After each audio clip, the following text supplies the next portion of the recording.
La cordillera de los Cárpatos no es una línea en un mapa. Es una declaración geológica de intenciones, un muro de 400 kilómetros de roca, barro y pendiente que separa la llanura panónica del interior de Europa Central de las estepas ucranianas. En el otoño de 1944, ese muro se convirtió en la frontera más cara en vidas humanas del frente oriental en proporción a los kilómetros conquistados. No existe en la memoria popular occidental ningún nombre asociado a este teatro. No hay un Stalingrado de los Cárpatos, no hay una Kursk alpina que haya capturado la imaginación del gran público. Existe, en cambio, el silencio frío de más de 126.000 bajas soviéticas y checoslovacas, acumuladas en menos de 2 meses, sobre un frente de no más de 80 kilómetros de profundidad. Eso es lo que hace a esta operación diferente. No la escala absoluta de las pérdidas, sino su densidad, su concentración en un espacio físico que convirtió cada metro de terreno en un problema de ingeniería militar sin solución satisfactoria. La historia militar tiende a recordar las grandes maniobras, las pinzas brillantes, los desbordamientos que colapsan ejércitos enteros en cuestión de días. Los Cárpatos orientales en el otoño de 1944 ofrecen el exacto reverso de ese modelo. La trituración sistemática, sin elegancia, sin maniobra, sin otro recurso que el cuerpo humano contra la piedra y el fuego. En un sistema de destrucción donde la geografía era el arma decisiva del defensor, el poder aéreo y blindado del atacante quedaba reducido a ornamento, y la única variable que importaba era cuánta infantería podía consumirse antes de que la posición cediera o el impulso ofensivo se agotara. Para entender por qué el grupo de ejércitos A alemán pudo sostener sus posiciones con una economía de medios que rozaba lo inverosímil, hay que entender primero qué clase de terreno defendía. Los Cárpatos orientales, en su segmento septentrional, presentan una morfología que los ingenieros militares de la época describían como una sucesión de espinas dorsales paralelas, cada una con sus propios desfiladeros y su propio gradiente de dificultad.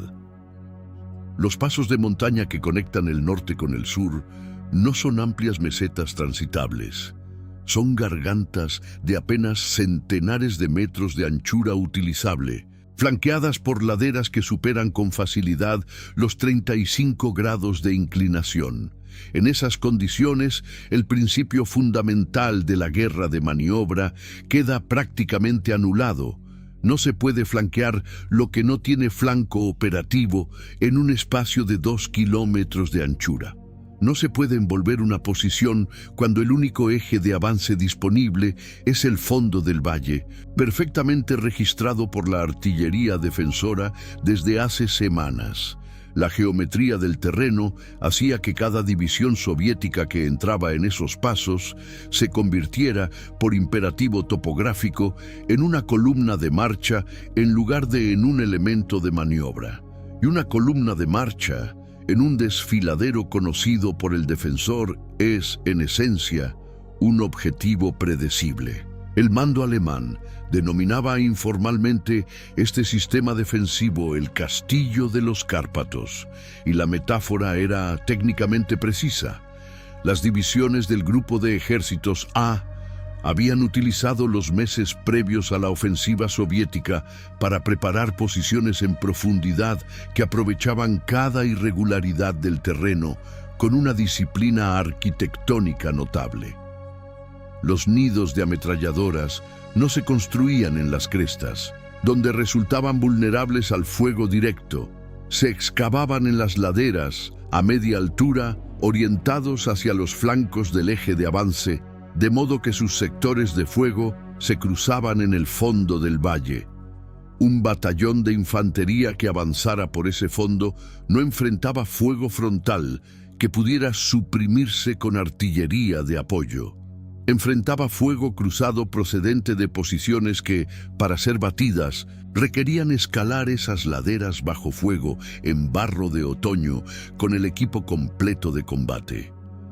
Las casamatas de hormigón reforzadas con troncos de madera y tierra compactada resistían el impacto directo de un proyectil de 100 milímetros. No eran búnkeres de la línea Sigfrido, eran posiciones de campaña endurecidas, diseñadas para fundirse con el paisaje, imposibles de detectar por observación aérea, construidas para ser evacuadas y vueltas a ocupar rápidamente si la presión del ataque lo requería. La defensa no dependía de la línea continua y estática, sino de la red de puntos de apoyo mutuamente defensivos, conectados por senderos de montaña que el atacante no podía usar, pero el defensor conocía de memoria. La lógica de esa defensa era la de la esponja. Absorber el golpe, ceder el terreno inmediato bajo presión extrema y recuperarlo mediante contraataque en cuanto la infantería atacante quedaba separada de sus apoyos de fuego.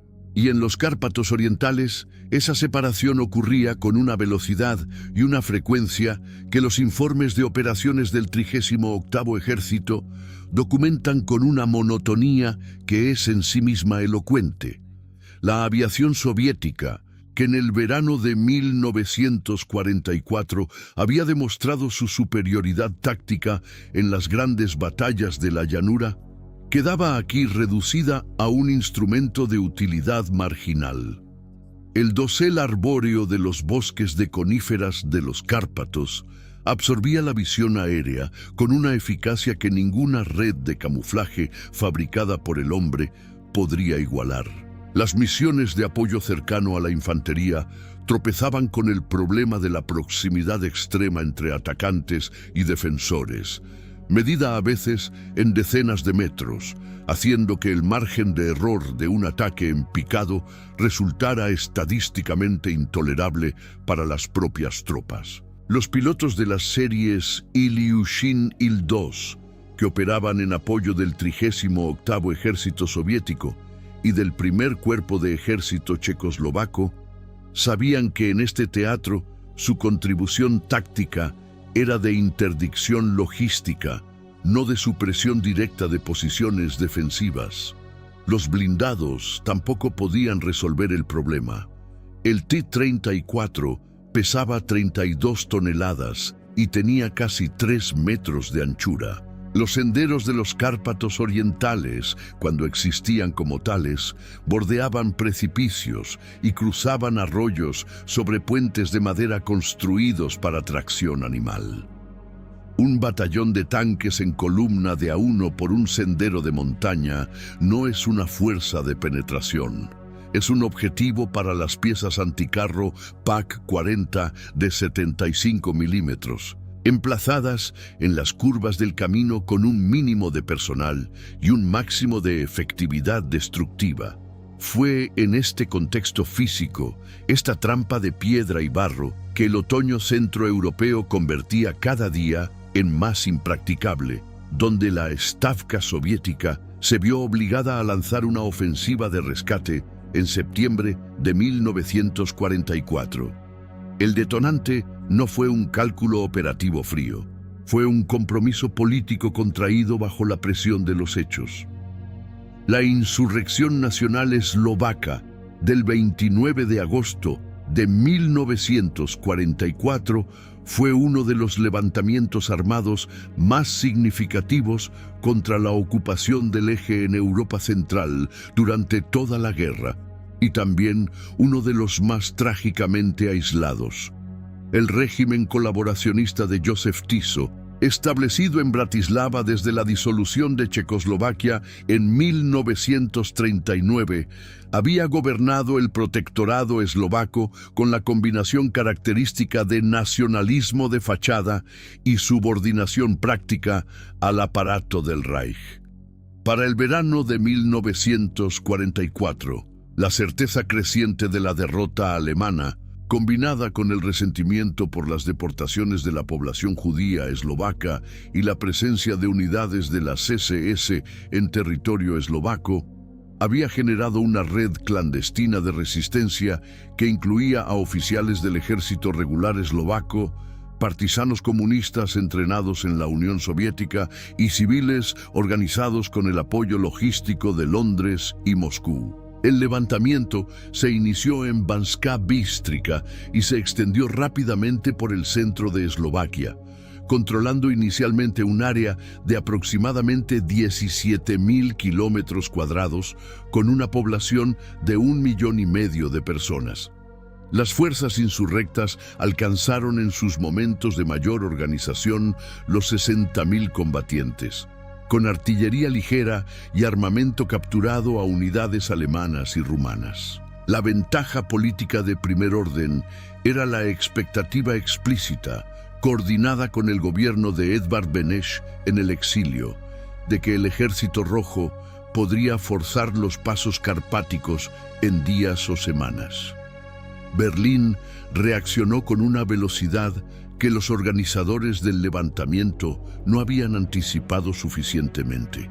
Las divisiones de las SS Horst, Wessel y Tatra, junto con unidades de seguridad del ejército alemán, comenzaron a comprimir el perímetro insurrecto desde el norte y el oeste en un plazo de días. Los pasos de montaña que conectaban la Eslovaquia central con el territorio bajo control soviético quedaron bajo amenaza inmediata. Cada día sin corredor terrestre era un día en que la insurrección consumía suministros sin posibilidad de reabastecimiento, perdía hombres sin posibilidad de refuerzo y cedía terreno sin posibilidad de recuperación. La Stavka recibió los reportes del levantamiento con una mezcla de oportunidad estratégica y alarma táctica. La oportunidad era evidente. Si el Ejército Rojo podía forzar el paso de los Cárpatos en combinación con la acción de los insurrectos desde el interior, se abría la posibilidad de una penetración operativa en el corazón de Europa Central. La alarma táctica era igualmente evidente para cualquiera que hubiera estudiado los informes topográficos del sector. Los pasos disponibles eran exactamente los que el grupo de ejércitos A había tenido meses para preparar defensivamente. La Stavka se encontraba ante una elección entre dos formas de fracaso político: no actuar y ver aplastada la insurrección sin haber intentado el rescate, con todo lo que eso implicaría para la imagen soviética entre los movimientos de liberación de Europa Central, o actuar demasiado pronto sin la preparación adecuada y aceptar las consecuencias en sangre que ese terreno impondría. Eligió actuar, y las consecuencias de esa elección serían pagadas en moneda humana durante las semanas siguientes. El mariscal Iván Konev, comandante del primer frente ucraniano, y el general Iván Petrov, al mando del cuarto frente ucraniano, recibieron la directiva para iniciar la ofensiva con una urgencia que no admitía el tiempo necesario para una preparación exhaustiva. La operación, que comenzó el 8 de septiembre de 1944, denominada oficialmente Ofensiva del Este de los Cárpatos, movilizó más de 300.000 soldados soviéticos y checoslovacos distribuidos en múltiples sectores a lo largo del frente carpático. El 38º Ejército Soviético, bajo el mando del general Kirill Moskalenko, asumió la tarea principal de forzar el paso de Dukla, el acceso más directo hacia el corazón de Eslovaquia desde el norte. El primer cuerpo de ejército checoslovaco, al mando del general Ludvík Svoboda, participó en la operación desde su inicio, con una significación que iba más allá de lo militar. Era la primera unidad del ejército checoslovaco en el exilio que combatía en suelo vinculado directamente a la liberación de su país. Sus hombres, muchos veteranos de Sokolovo y del Frente del Don, sabían qué clase de terreno les esperaba. La crisis logística que enfrentó el 38º Ejército desde el primer día no fue una consecuencia imprevista. Fue una consecuencia previsible que la presión política del calendario impidió resolver antes del inicio de las operaciones. La red de carreteras en el sector norte de los Cárpatos orientales consistía en un número de caminos pavimentados que se podían contar con los dedos de una mano, y una red de pistas de tierra que el paso de vehículos motorizados pesados convertía rápidamente en torrenteras de barro. Las precipitaciones de septiembre y octubre no son una rareza climática en esta región, son la norma estacional. El barro que cubrió los caminos de acceso a los pasos no era el barro compacto de la llanura, era el barro orgánico, profundo y aspirante de los suelos forestales de montaña, capaz de inmovilizar un camión de 2 toneladas hasta los ejes en horas de tráfico continuado. El suministro de artillería pesada, la única arma capaz de reducir las casamatas y nidos de ametralladoras alemanas, dependía de transportar munición de 122 milímetros y de 152 milímetros hasta posiciones avanzadas. Cada proyectil para un obús D1 de 122 milímetros pesaba 21 kilogramos y medio. Un consumo moderado de 90 disparos por pieza y por día requería más de 2 toneladas de munición por tubo hasta posiciones que solo eran accesibles por senderos donde los vehículos a motor habían quedado inmovilizados. La solución práctica fue el empleo masivo de tracción de sangre, columnas de mulas y de hombres transportando carga a hombro bajo fuego de mortero, a través de bosques donde la orientación se perdía en cuestión de centenares de metros. Los batallones de ingenieros trabajaban día y noche reforzando el firme con troncos en posición transversal al eje de tráfico, pero la relación entre la degradación del terreno y la capacidad de reparación nunca fue favorable para los atacantes. Lo que ocurrió en el paso de Dukla entre el 8 de septiembre y el 6 de octubre de 1944 no fue una batalla en el sentido de un encuentro donde 2 fuerzas se enfrentaron y una prevaleció mediante potencia de fuego y maniobra. Fue un proceso de trituración industrial, metódico y devastador, en el que la parte atacante consumió vidas humanas y material a una tasa que habría sido considerada intolerable en cualquier teatro con alternativas disponibles. La cota 534, punto de altura crítico que dominaba el eje de avance principal, cambió de manos en múltiples ocasiones durante los primeros días.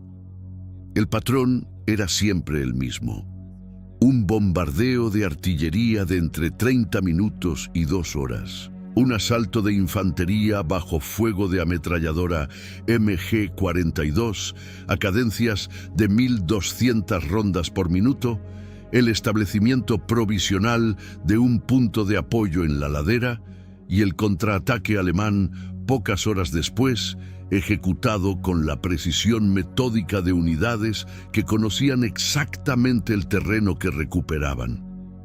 El ciclo se repetía. Los artilleros disparaban de nuevo. La infantería avanzaba de nuevo. Los muertos se acumulaban en laderas que por su inclinación y el fuego constante no podían ser evacuados durante días. En algunos sectores, los cuerpos caídos en los ataques fracasados permanecían visibles en la ladera durante el ataque siguiente, dato que los informes médicos registran como factor de impacto sobre la moral de las oleadas posteriores, aunque rara vez suficiente para detener el avance ordenado. El desgaste de oficiales intermedios fue desproporcionado. En el combate de montaña de alta intensidad, la iniciativa táctica recae inevitablemente sobre tenientes y sargentos que deben tomar decisiones en segundos, en espacios donde la voz no alcanza 10 metros y las señales de radio no siempre penetran el terreno arbolado. Los informes de operaciones del 38º Ejército registran con frialdad un fenómeno de magnitud extraordinaria. En algunas compañías de fusiles, la totalidad del cuadro de oficiales de pelotón fue reemplazada 2 o 3 veces en 4 semanas de combate. La vida operativa media de un teniente en ese teatro se medía en días, no en semanas.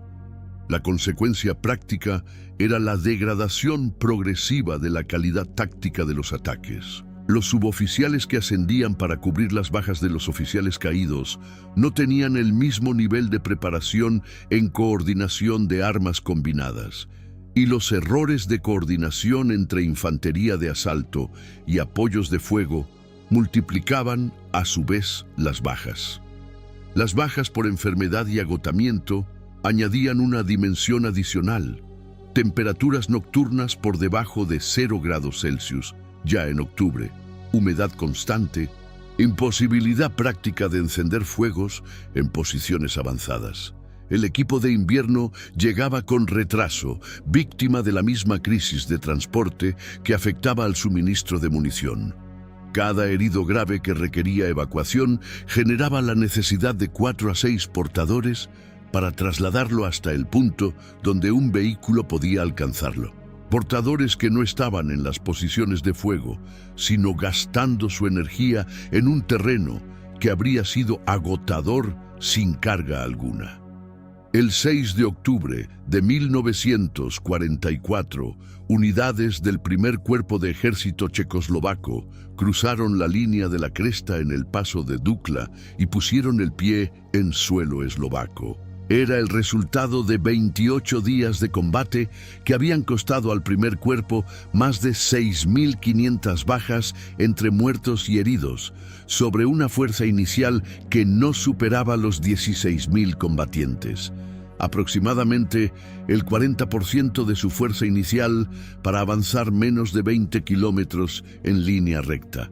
Si se construyera un índice que expresara el costo humano por kilómetro conquistado en los frentes más duros del frente oriental, el paso de Dukla figuraría entre los más elevados registrados en cualquier teatro de la guerra. Las bajas totales soviéticas y checoslovacas de la operación completa, que se prolongó formalmente hasta el 28 de octubre de 1944, superaron las 126.000 entre muertos en combate, heridos, enfermos y desaparecidos. Las cifras continúan siendo objeto de discusión historiográfica, en parte porque los archivos soviéticos pertinentes no fueron completamente accesibles hasta después del colapso de la Unión Soviética, y en parte porque la contabilidad de bajas de esa época incluye categorías diversas que distintos historiadores agregan de formas distintas. Las estimaciones más conservadoras y fundamentadas documentalmente coinciden en ese umbral de 126.000. Sin embargo, el objetivo político original de la operación, la conexión terrestre con los insurrectos eslovacos, nunca fue alcanzado.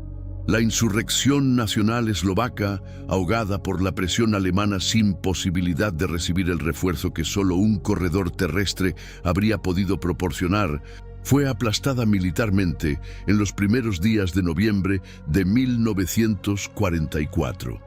Las unidades que no lograron evacuar hacia los bosques fueron desarmadas y sus miembros sometidos a represalias que incluyeron deportaciones masivas a campos de concentración. El régimen de Tiso fue restaurado en todo el territorio eslovaco bajo una vigilancia alemana aún más estrecha. El veredicto histórico sobre la ofensiva del este de los Cárpatos es necesariamente ambivalente. Desde la perspectiva del objetivo político inmediato, fue un fracaso. El levantamiento eslovaco fue aplastado antes de que el Ejército Rojo pudiera alcanzarlo.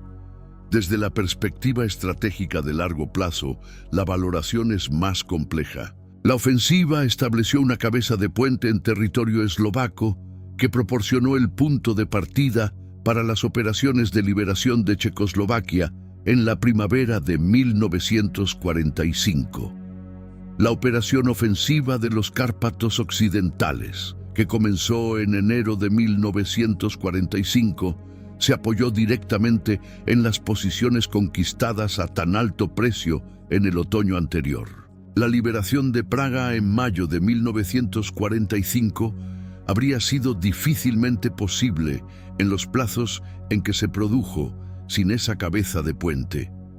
Las consecuencias geopolíticas incluyeron una dimensión que los planificadores habían aceptado como precio implícito de la alineación con Moscú.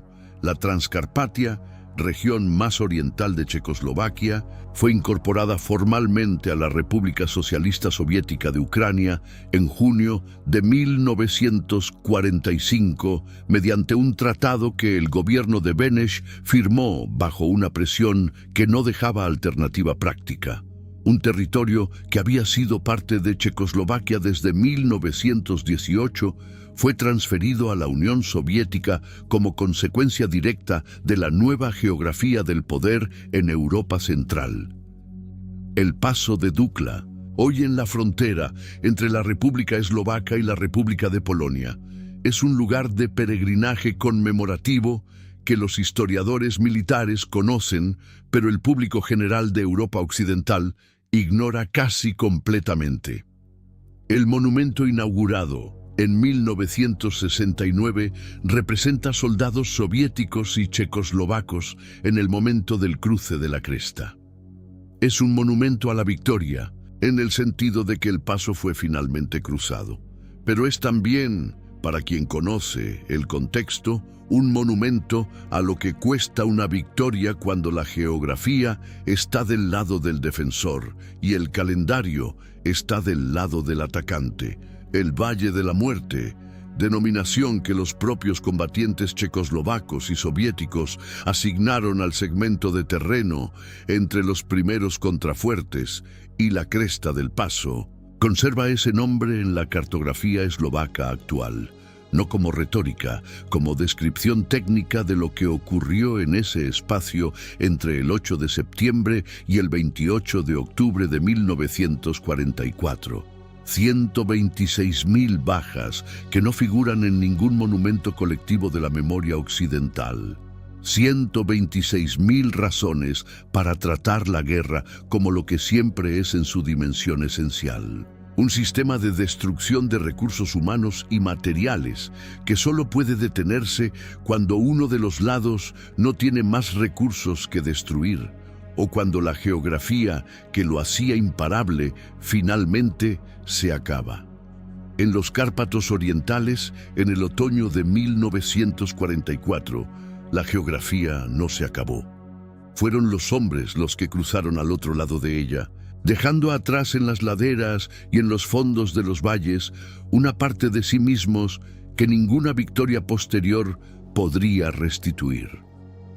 La lección más profunda de esta operación no es sobre la valentía de los combatientes ni sobre los errores específicos de los comandantes, es sobre la relación entre la geometría del terreno y el precio de la victoria. Cuando el terreno multiplica el poder defensivo de forma que ninguna cantidad de fuego, de apoyo aéreo o de masa de infantería puede compensar completamente, el resultado inevitable es el desgaste. Sistemático, medido en cuerpos humanos y en la capacidad de suministro que los mantiene en el campo, hasta que uno de los lados agota sus reservas. Y cuando ese punto llega, el mapa cambia, el mundo sigue girando, y los 126.000 nombres quedan, sin más, en la montaña.